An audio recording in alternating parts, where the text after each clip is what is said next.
Assalamualaikum warahmatullahi wabarakatuh. I am Meriana Septiawati. My registration number is A1M2 18061. In this video, I will present my material about varieties of linguistic relativity.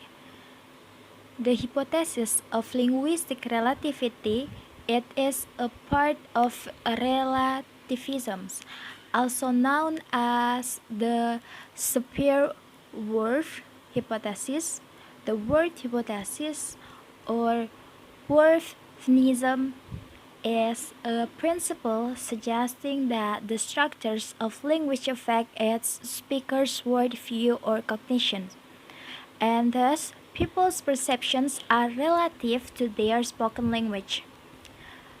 Sapir divides relativity into two hypotheses. First is linguistic relativity hypothesis, shows that differences in language structures in general are parallel to differences in non-language cognitive. Differences in language cause differences in the minds of those who people the language. This hypothesis implies that the talks of two people who have a different language use, for example, English speakers and Indonesian speakers, will have a different way to think. Second is linguistic determinism. States that the structures of language affect the way individuals perceive and reason the perceptual world. The structures of human cognitions is determined by the categories and structures that already exist in language. The implications of this hypothesis is that the human mind follows the patterns of how the structures of language applies. Thus, the human minds follow the structures and vocabulary used in the language spoken. And then, Whorf hypothesis is divided into two. First is linguistic determinism. This view assumes that language structures control talk and cultural norms. Humans are just living in a small part of the world where the language they use is possible.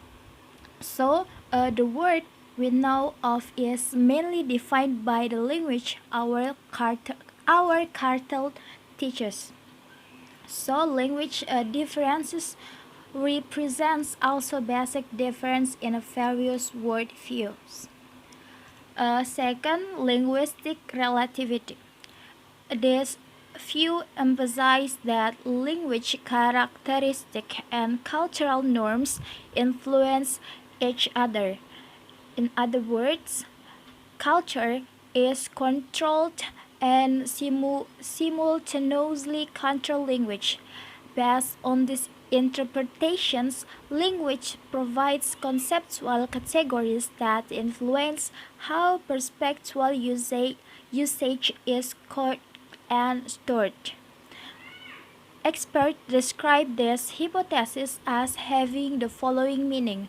First is language affects talk, understanding of word affecting the view of reality. The mind can be conditioned by the language used by human. Second, talk influence language. A proponent of these options is Jean Piaget, who researched children cognitive. He says that the cognitive aspects of children will affect the language used by children. And third, language and talks influence each other. The reciprocal relationship between talk and language was discovered by Benjamin Vygotsky, a semantic who updated Jean Piaget's research, which said that language and talks influence each other. This is said by cognitive expert.